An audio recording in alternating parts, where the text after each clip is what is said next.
கர்த்தருடைய பரிசுத்த நாமம் மகிமைப்படுவதாக. தினமும் கர்த்தருடைய சத்தத்தை கேட்டுக்கொண்டிருக்கிற என்னுடைய பிள்ளைகளை வாழ்த்துகிறேன், ஆசீர்வதிக்கிறேன். நீங்கள் ஆசீர்வதிக்கப்பட்டவர்கள். இந்த நாளிலும் கூட கர்த்தர் உங்களை பார்த்து தீர்க்கமாய் சொல்கிற ஒரு வார்த்தை, உன் பார்வை மாறினால் எல்லாம் மாறும்னு ஆண்டவர் சொல்கிறார். மாற்றம் நம்மிடத்துல தான் ஆண்டவர் எதிர்பார்க்கிறார். நம்ம நினைப்போம், இவங்க மாற மாட்டேங்கிறாங்களே, இவங்க எந்த காரணத்திலும் மாற்றத்தை இவங்கிட்ட பார்க்கவே முடியாதுன்னு மற்றவர்களை குறித்தே நினைப்போம். ஆனால் மாற்றம் நமக்குள் இருக்கணும் என்பதை தான் ஆண்டவர் பிரதானமாக எதிர்பார்க்கிறார். நியாயாதிபதிகள் 17ஆம் அதிகாரம் 6வது வசனத்தில் இவ்வாறாக பார்க்க முடிகிறது. அந்நாட்களிலே இஸ்ரவேலிலே ராஜா இல்லை, அவனவன் தன் தன் பார்வைக்கு சரிபோனபடி செய்து வந்தான் என்பதை இந்த 17:6 பார்க்க முடிகிறது. நியாயாதிபதிகள் 21:25 பார்க்க முடிகிறது. எனக்கு அருமையான கர்த்தருடைய பிள்ளைகளே, நியாயாதிபதிகள் இருக்கும் பொழுது ஒத்னியேல் நியாயாதிபதியை கர்த்தர் எழுப்பினார், தெபொராளை ஆண்டவர் எழுப்பினார், கிதியோனை எழுப்பினார். இப்படி நியாயாதிபதிகள் இருக்கும்போது கர்த்தருக்கு பயந்திருந்தார்கள், கர்த்தருடைய வழிகளில் நடந்தார்கள், கர்த்தருடைய பிரியமாய் நடந்தார்கள். ஆனால் நியாயாதிபதிகள் மரித்த பிறகு அவனவன் தன் தன் பார்வைக்கு சரிபோனபடி செய்ய ஆரம்பித்து விட்டான். தன் இஷ்டத்துக்கு நடக்க ஆரம்பித்து விட்டான். நான் சொல்வது சரி, நான் செய்வது தான் சரி என்று சொல்லி இப்படிப்பட்ட மனம் போன போக்கில் வாழ ஆரம்பித்து விட்டார்கள். இன்றைக்கி ரட்சிக்கப்பட்டவருடைய வாழ்க்கையில் கொஞ்சம் நல்ல கண்ணோக்கி பாருங்க. இப்படி தானே அநேகருடைய வாழ்க்கையில் இருக்கிறது. தங்கள் இஷ்டத்துக்கு நடக்கிறது, நான் சொல்வது தான் சரி என்று சொல்லுகிறது, நான் செய்வது தான் சரி என்று சொல்லுகிறது. அவர்கள் யாரையும் கண்ட்ரோல் பண்ணினா அவர்களுக்கு பிடிக்காது. இப்படி தாமா நடக்கணும், இப்படி தாமா உன் வாழ்க்கை இருக்கணும், இதுதான் ஆண்டவருக்கு பிரியமானது என்று சொல்லி பாருங்க. உங்களை சத்துருக்களாக தான் என்ன செய்வார்கள், பார்ப்பார்கள். காரணம் என்ன தெரியுமா? இஷ்டத்துக்கு நடக்கணும், என்னை யாருமே ஒன்றுமே என்ன செய்யக்கூடாது, சொல்லக்கூடாது என்று சொல்வார்கள். இப்படி நடந்துட்டு ஆனால் எல்லாவற்றையும் கர்த்தர் பேரில், கர்த்தர் காரியத்தில் என்று சொல்ல ஆரம்பித்து விடுவார்கள். நியாயாதிபதிகள் 17ஆம் அதிகாரத்தில் ஒரு குடும்பத்தை குறித்து ஆண்டவர் எழுதியிருக்கிறார். மீகா என்கிற குடும்பம்.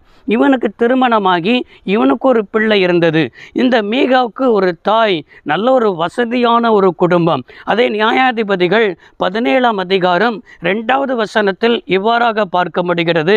அவனுடைய தாய் 1100 வெள்ளிக்காசு உடையவளாக இருந்தாள். 1100 வெள்ளிக்காசும் காணாமல் போனது. அது நிமித்தமாய் அவனுடைய தாய் அவனை சபிக்கிறாள்.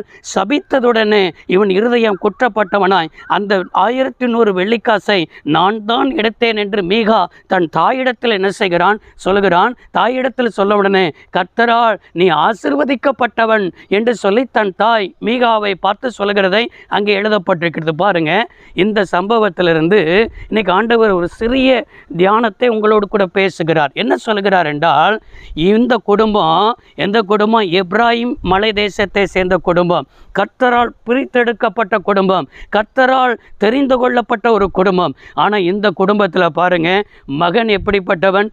தாயாருடைய காசையே திருடுகிற ஒரு குடும்பம். ஆண்டவர் 10 கட்டளை எழுதி கொடுத்தார். 10 கட்டளையிலே ஒரு கட்டளை, களவு செய்யாதிருப்பாயாக. இந்த கட்டளை 8வது கட்டளையாக ஆண்டவர் என்ன செய்திருக்கிறார், கர்த்தர் கொடுத்திருக்கிறார். அப்போ கட்டளையை மீறுவது பாவம். இங்கே குடும்பத்திலே தன் தாயாருடைய பணத்தையே என்ன செய்கிறான், திருடுகிறான். எத்தனை பிள்ளைகள் இன்றைக்கு தங்களுடைய குடும்பத்திலேயே என்ன செய்கிறார்கள் என்று சொன்னால், தாய்க்கு தெரியாமல், தகப்பனுக்கு தெரியாமல் பணத்தை திருடுகிறவர்கள் இருக்கிறீர்கள், பொருளை திருடுகிறவர்கள் இருக்கிறீர்கள். கேட்டால் ஒன்றுமே தெரியாதம்மா, ஆண்டவர் பேரில் சொல்லுதேன், சத்தியமாக சொல்கிறேன், கர்த்தர் பேரில் சொல்கிறேன், எனக்கு தெரியவே தெரியாது என்று சொல்லி எத்தனை பேர் அப்படிப்பட்டதான பிள்ளைகள் இருக்கிறீர்கள். யோசித்து பாருங்க. அதே போல் இந்த தாயும் ரொம்ப சூப்பரான தாய். எப்படிப்பட்ட தாய் என்றால் சபிக்கிற ஒரு தாய். ஆனால் கர்த்தருடைய பிள்ளைகள் வாயிலிருந்து ஆசீர்வாதம் தான் வரணுமே தவிர சபிக்கிற ஒரு நிலைமை வரக்கூடாது. எத்தனை பெற்றோர்கள் உங்கள் பிள்ளைகளை சாபம் போடுறீங்க, உங்கள் பிள்ளைகளை பார்த்து விளங்காதுன்னு சொல்கிறீங்க, உங்கள் பிள்ளைகளை பார்த்து உருப்பட மாட்டேன்னு சொல்கிறீங்க, நீலாம் அழிஞ்சு போவடான்னு சொல்கிறீங்க. உங்கள் பிள்ளைகளை நீங்கள் ஆசீர்வதிக்க தான் ஆண்டவர் உங்களுக்கு பிள்ளைகளை ஆண்டவர் என்ன செய்திருக்கிறார், தந்திருக்கிறார். இதெல்லாம் செஞ்சுட்டு தான் பிள்ளை தான் திருடுனேன்னு சொல்லி ஒத்துக்கொண்ட பிறகு அந்த தாய் தன் பிள்ளையை கண்டிக்கவே என்ன செய்யலை, இல்லை நீ கர்த்தரால் ஆசீர்வதிக்கப்பட்டவன் என்று சொல்லுகிறார்.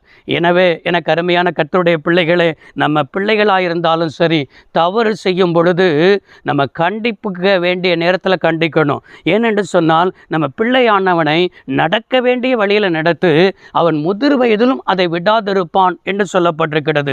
இன்னைக்கு ரட்சிக்கப்பட்ட குடும்பத்தில் சின்ன பிள்ளைகள் இருக்கும்போது செல்லங்காட்டி வளர்க்குறோம். அது மனம் போன போக்கில் வளருகிறது, தன் இஷ்டத்துக்கு நடக்கிறது, தான் விரும்பினதெல்லாம் நடக்குது. கடைசியில் திருமணம் முடிக்கும் பொழுது என்ன சொல்லுகிறது என்றால் அப்பவும் விரும்பின பெண்ணை கெட்டுகிறது. ஏன் லவ் மேரேஜ் உள்ள வருது, ஏன் ஆண்டவருக்கு பிரியம் இல்லாதது உள்ள வருது, கர்த்தர் வெறுக்கிறது ஏன் வருது என்றால் நீங்கள் சிறு பிள்ளைகள் இருக்கும்போதே உங்கள் பிள்ளைகளை சரியாக நடத்தாதது, கர்த்தருக்கு உகந்ததை செய்யாதது, மனம் போன போக்கில் நீங்கள் நடந்து உங்கள் பிள்ளைகளை நடத்தினது நிமித்தம்தான். மாற்றம் இன்றைக்கு ஆண்டவர் எதிர்பார்க்கிறார். உன் பார்வை மாறணும், நீ மாறினா உன் குடும்பத்தில் மாற்றத்தை இருக்கும் என்றால் உன் வாழ்க்கையில் எல்லாமே மாறும். நம்ம மாறாமல் நம்ம மாற்றத்தை எதிர்பார்க்க கூடாதுன்னு தான் ஆவியானவர் பேசியிருக்கிறார். எனவே உங்களை மாற்றுவதற்கு, உங்களுடைய நினைவை மாற்றுவதற்கு, உங்கள் பார்வையை மாற்றுவதற்கு நீங்கள் ஒப்பு கொடுப்பீர்களா?